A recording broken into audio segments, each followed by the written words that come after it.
Muy buenas noches, hermanos, que la gracia y la paz del Señor Jesucristo esté con todos vosotros. Os saludo en el nombre del Señor y vamos a continuar brevemente con este catecismo que hemos iniciado en esta primera parte llamada protocatequesis, en la que estamos viendo la introducción, o una catequesis introductoria acerca de las verdades de la fe cristiana y en este caso concreto acerca del corazón del Evangelio. En la primera pregunta hemos visto lo que significa la catequesis como instrucción para la vida cristiana. En la pregunta número 2 hemos hablado acerca de lo que significa el Evangelio y hemos visto que el Evangelio es la proclamación, el querigma, el anuncio de una buena nueva, de la buena noticia del amor salvador de Dios, que siendo nosotros pecadores y estando en un mundo perdido por el pecado, Dios se entrega a sí mismo en Jesucristo para salvarnos. Esta buena nueva del reino de Dios significa que Dios está en Cristo reuniendo todas las cosas para llevar todo esto a una nueva creación. Entonces, si necesitamos una buena noticia, lo que vamos a ver hoy es ¿por qué? Es decir, ¿por qué razón este mundo necesitaba un evangelio? Y esa es la pregunta que vamos a ver hoy. Es la pregunta número 3 y el catecismo nos dice ¿por qué es necesario el evangelio? La respuesta dice porque hay una mala noticia. En el principio fuimos creados a imagen y semejanza de Dios, justos, sin pecado y en comunión con Dios, para amarle y glorificarle. El hombre fue llamado a gobernar sobre la creación como imagen de Dios.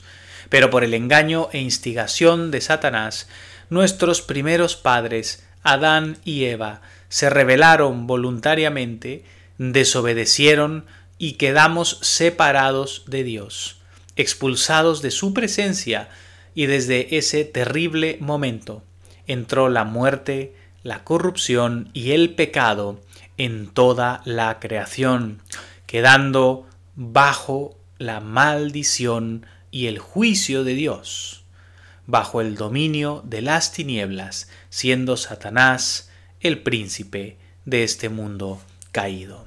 Bien, esta pregunta del catecismo nos lleva a considerar lo que ocurrió en los inicios de la historia. Según nos enseña la Biblia, las Escrituras, el ser humano fue creado realmente sin pecado. Nuestros primeros padres, Adán y Eva, fueron creados como justos y en una comunión perfecta con Dios. Y eso es lo que vemos en los primeros capítulos del Génesis. En el capítulo 1 y 2 vemos a Dios creando todo el universo y a Adán y Eva como la cima de esa creación. Y además ellos reciben un encargo glorioso. En el versículo 22 del capítulo 1 dice acerca de Adán y Eva, versículo 21, y versículo 26. Entonces dijo Dios, hagamos al hombre a nuestra imagen, conforme a nuestra semejanza, y señoree en los peces del mar, en las aves de los cielos, en las bestias, en toda la tierra, y en todo animal que se arrastra sobre la tierra. Y creó Dios al hombre a su imagen. A imagen de Dios lo creó, varón y hembra los creó. Dios creó al ser humano, varón y hembra, para ser la cima de la creación.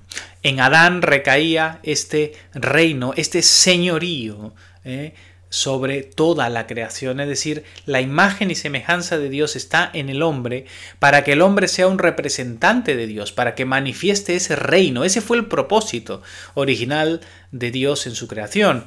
Pero como sabemos, después de Génesis 2 está Génesis 3, y en Génesis 3 vemos claramente cómo Satanás, esta serpiente antigua, el diablo, instiga y engaña. Coge a Eva y a través del engaño, ya que Dios les había prohibido simplemente en su mandamiento no comer el fruto de un árbol de todo el huerto. Era uno, el único que no podían comer, y era el árbol de la ciencia del bien y del mal. Pero Satanás, a través de su instigación y su engaño, a través de su palabrería, le lleva a Eva a dudar del amor de Dios y de la rectitud de Dios. y le dice: con que Dios no quiere que comáis de ningún fruto. Ya le está engañando y queriendo torcer las intenciones de Dios con ellos. A través de su engaño arrastra a Eva a que codicie el fruto de ese árbol de el bien y del mal, un conocimiento que Dios no quería que ellos tengan de esa manera de la que se los iba a dar el fruto. Finalmente Eva es engañada y transgrede el mandamiento de Dios, toma de ese fruto el cual codicia y luego se lo da a su marido, se lo da a Adán para que él también tome de ese fruto. De esta manera, las consecuencias de violar este mandamiento de Dios, de desobedecer a Dios, fue que en este mundo entró inmediatamente el pecado, la muerte, el sufrimiento y quedamos separados de Dios, ¿verdad? Entonces, el Señor, cuando ellos transgreden el mandamiento, ¿no? El Señor Dios, capítulo 3, versículo 13, le dijo a la mujer: ¿qué es lo que has hecho? Y dijo la mujer: la serpiente me engañó y yo comí, ¿verdad? Y antes de eso, el Señor se lo pregunta a Adán, ¿no? Y le dijo: ¿quién te enseñó que estabas desnudo? Porque en ese momento, cuando entra ya el pecado, entra esa conciencia, ¿verdad? Incluso, y esa vergüenza antinatural. Y el hombre le respondió: la mujer que me diste por compañera me dio del árbol y yo comí. Vemos al mismo Adán excusando su propia responsabilidad sobre Eva. Vemos ya aquí las consecuencias iniciales de todo lo que trae el pecado, la muerte y la corrupción en el ser humano. Y todo esto trajo las consecuencias de la caída, ¿no? ¿Cuáles son las consecuencias de la caída de la humanidad en ese pecado? Pues primero, que entra en este mundo esa muerte, ¿no? La muerte que antes no estaba, entra esa corrupción, entra la enfermedad, el sufrimiento y por supuesto el pecado en este mundo. Este mundo, tal cual lo conocemos, lleno de injusticia, lleno de maldad, lleno de transgresión, de pecado, de enfermedad, de dolor, de sufrimiento, es consecuencia de esta caída de nuestros primeros padres. Cuando la gente pregunta: ¿dónde está Dios en este mundo? ¿Por qué hay tanto sufrimiento? La respuesta está aquí, en el inicio, está en la rebelión del ser humano contra Dios. La respuesta no está en Dios, que quiere el mal, está en la responsabilidad del hombre rechazando la bondad y el plan amoroso de Dios. Y son las consecuencias de la rebelión humana contra Dios. Pero de tal manera amó Dios al mundo que Él ha venido a revertir estas consecuencias y para eso envió justamente a Jesucristo, para revertir las consecuencias de esta terrible caída. Entonces la gran dignidad del ser humano es que fue creado a imagen y semejanza de Dios para representar a Dios, para llevar su reino, pero el ser humano no supo estar a la altura. Adán y Eva perdieron ese encargo y Satanás quitó de sus manos ese dominio. Por eso es que Satanás es llamado el príncipe de este mundo, el Dios con minúscula de este mundo caído y lleno de pecado, de este sistema pecaminoso que domina el mundo donde vivimos. Por eso es que Satanás y las tinieblas están detrás de todas estas maldades que vemos en este mundo.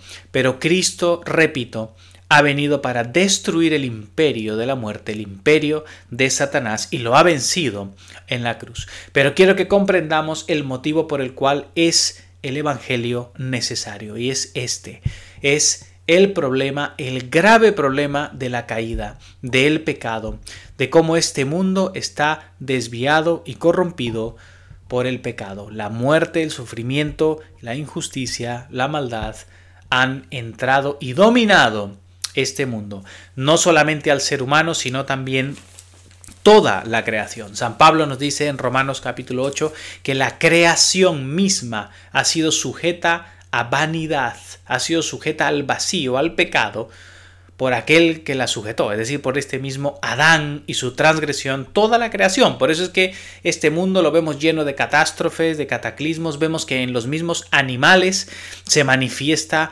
brutalidad, violencia, maldad, degeneración, y uno dice, no, eso es natural. No, no es natural, eso es antinatural. Realmente lo que vemos en este mundo, cuando vemos todo lo que funciona mal en la creación, es causa de la caída, de un mundo que está bajo maldición, de un mundo que está bajo el juicio de Dios, de un mundo que necesita ser renovado y transformado, y eso solo ocurre por medio de Cristo. Entonces, ese es el motivo por el cual necesitamos un evangelio, porque este mundo está caído y nosotros mismos nos vemos dominados y esclavizados por el pecado, atados al pecado, atados al sufrimiento, atados a la muerte, atados a la corrupción propia de una naturaleza y de un mundo caído.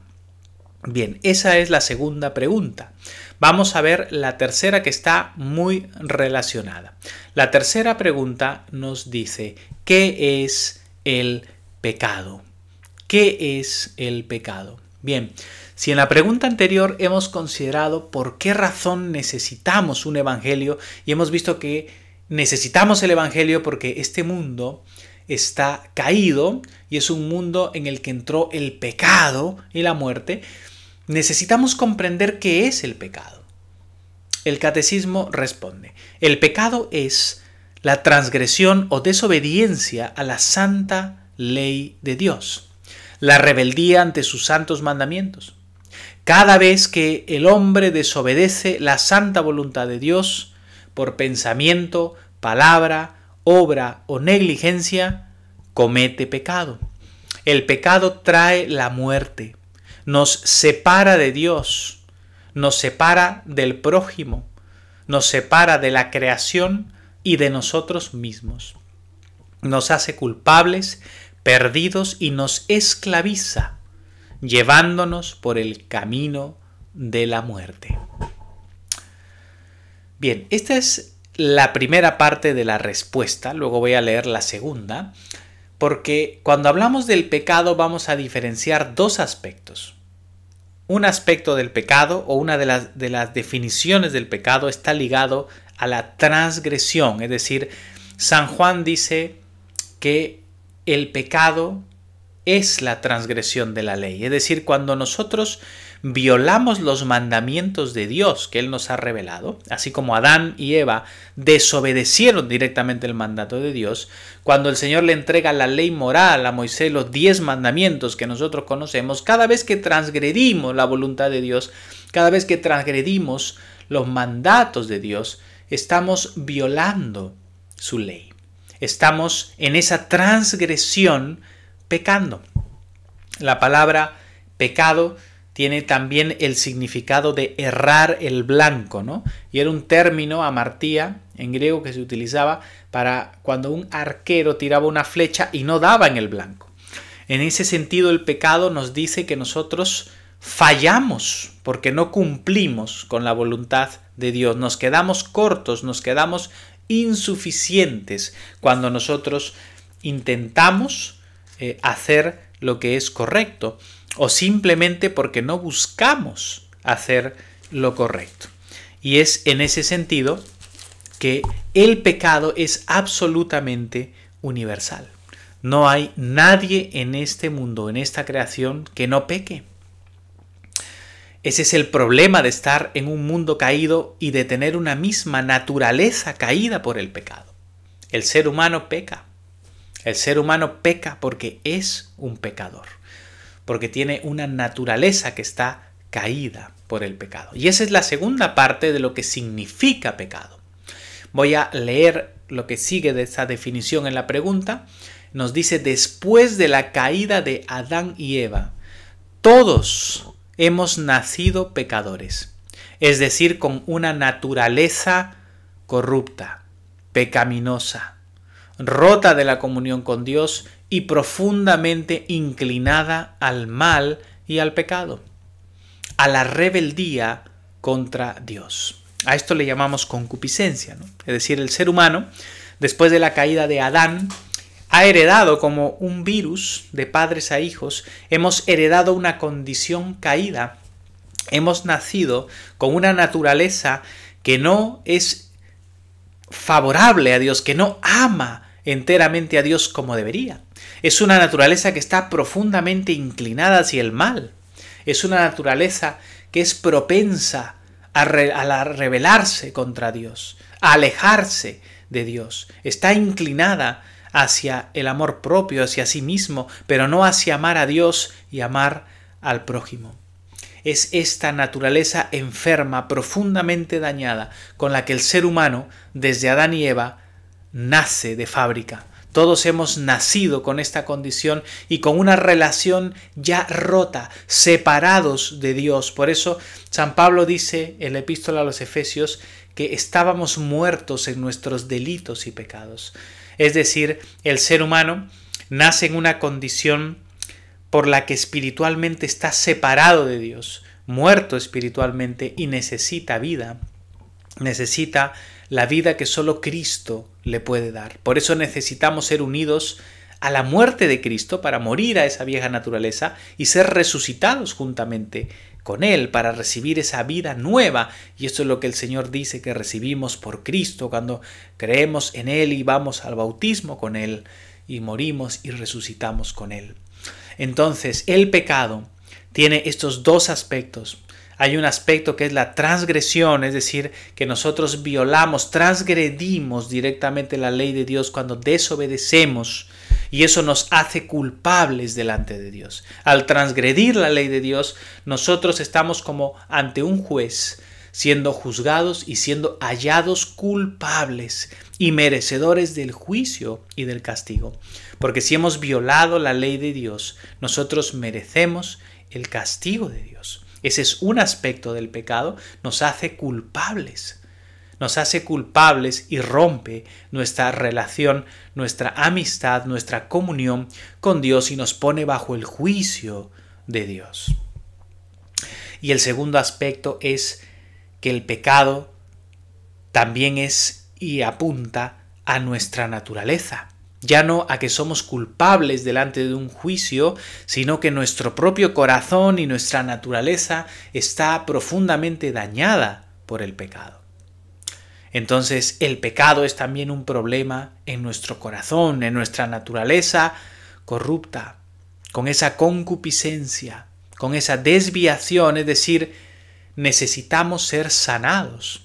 Necesitamos ser restaurados, no solamente necesitamos ser perdonados por la transgresión, sino que necesitamos ser sanados, restaurados, libertados. Entonces el pecado tiene estos dos aspectos, estos dos problemas delante de Dios. Entonces esto es muy importante para que nosotros comprendamos lo que hace el Evangelio, lo que hace Cristo. ¿Cómo es que Cristo trae la solución a estos dos problemas? Cristo trae la solución para el problema de la culpa, es decir, la transgresión, porque Él paga el precio para perdonar nuestros pecados y que nosotros podamos quedar libres de la condenación. Pero Cristo no solamente trae perdón, sino que también trae vida nueva. Porque la obra de Cristo nos vivifica.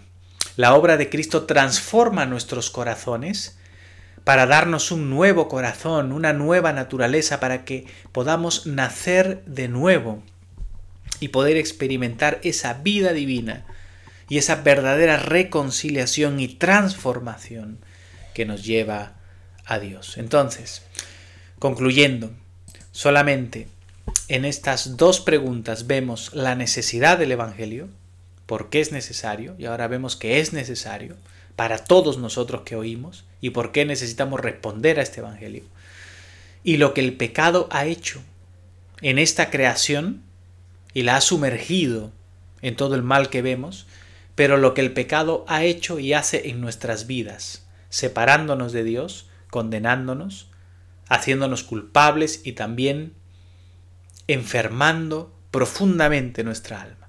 Pero Cristo ha venido para salvarnos. Así que pensar acerca del pecado y de la ley de Dios y que somos culpables y que estamos tan dañados por el pecado, nos lleva justamente a clamar misericordia, a decir: Señor Jesucristo, ten misericordia de mí, perdona mis pecados, te entrego mi vida.